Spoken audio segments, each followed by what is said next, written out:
imaginez un monde où les portes applaudissent et les tuyaux hésitent. Aujourd'hui, nous plongeons dans l'univers surréaliste de l'humour des artisans, où la fierté professionnelle prend des proportions hilarantes. Oh, ça promet d'être intéressant. On dirait presque le début d'un conte moderne. Exactement.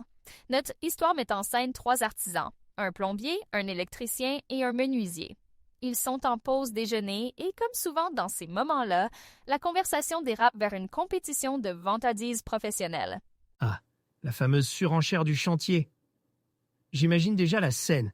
Tout à fait. Le plombier ouvre le bal en déclarant fièrement: Hier, j'ai réparé une fuite tellement complexe que même l'eau a hésité avant de passer par mes tuyaux. On sent toute la fierté dans sa voix, n'est-ce pas? Hmm. C'est une image assez poétique pour décrire une réparation de plomberie. Ça me fait penser à ces moments où on a l'impression que même les objets inanimés ont une volonté propre. Exactement. C'est là toute la beauté de cette histoire. Elle personnifie les éléments du quotidien des artisans. Mais attendez, l'électricité... Une maison hantée par des plombiers disparus?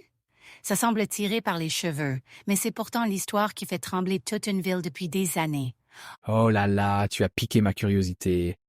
De quoi s'agit-il exactement? Eh bien, imagine une petite ville tranquille où se dresse une maison apparemment ordinaire.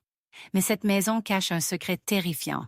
Chaque plombier qui y entre pour effectuer des réparations disparaît mystérieusement. Attends, quoi? Des plombiers qui disparaissent? C'est complètement dingue. Comment est-ce possible que personne n'ait enquêté là-dessus? C'est là tout le mystère. On peut supposer que les autorités ont mené leur enquête, mais sans résultat concluant. Ce qui est sûr, c'est que ces disparitions ont alimenté les rumeurs les plus folles dans la région. Je comprends mieux pourquoi personne ne veut acheter cette maison. Mais dis-moi, comment cette histoire a-t-elle commencé? Y a-t-il eu un événement déclencheur?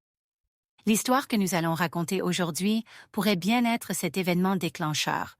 Elle concerne un plombier nommé Semi, un homme intrépide qui a décidé de défier les rumeurs et d'accepter un travail dans cette maison maudite. Oh non, j'ai déjà